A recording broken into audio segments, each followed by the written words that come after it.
Hello, and welcome to another Itential demo using JSON Schema Transformations. In today's demo, we will discuss a new feature in IAP version 2022.1 called If-Else, including real-time examples and comparing to common alternatives. Please refer to our documentation site at docs.itential.com to learn more about this and other helpful features. Conditionals are an integral part of logic flow across all applications. In computer science, they are categorized into a set of concepts called control flow. Within Itential's automation platform, conditional statements can be made using Automation Studio and workflows, but less known is the usage of conditional statements inside of JSON Schema Transformations. How we use them depends upon our goals within a typical JST. An already available option has been to use ternary operators. Ternary operators take in a conditional statement and two valid results, and depending upon the outcome of the conditional, return one specific result.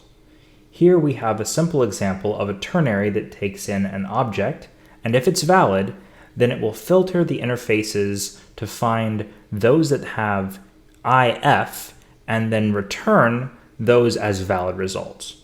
Let's try it out. These are valid. And the output is successful. The interfaces come back and we could forward this data to another task in a workflow. But what if there is no valid interfaces and the object is invalid?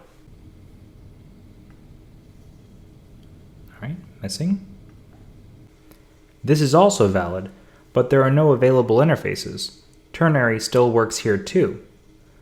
Okay, but what if we have no interfaces in the object at all? No interfaces. It errors out with this lovely message. Not really a good experience. There are two ways to fix this issue. One, enforce a tight schema and only have valid results on both the tests in the ternary, or two, use a different function. That's where if-else comes in. Here we have a JST that does the same process, but allows us to conditionally run one path or another. If the object is valid, we can filter the interfaces, but if it's not valid, we don't even run the filter. This is accomplished with a concept called context. Basically, if-else acts as a switch between one runtime and another.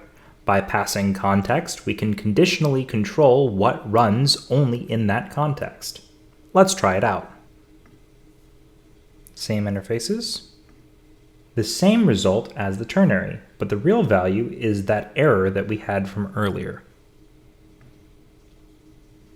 The failed result. Here there are no errors because we skipped that filter on the missing property from before. While both have their own merits in place in JSTs, if-else is more straightforward to use.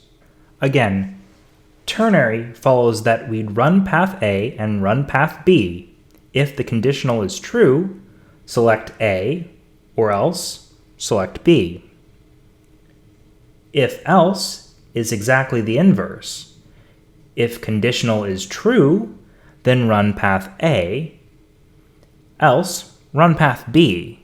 Within the simplified functional style of JSTs, ternary makes sense if you have strict schemas for your incoming data.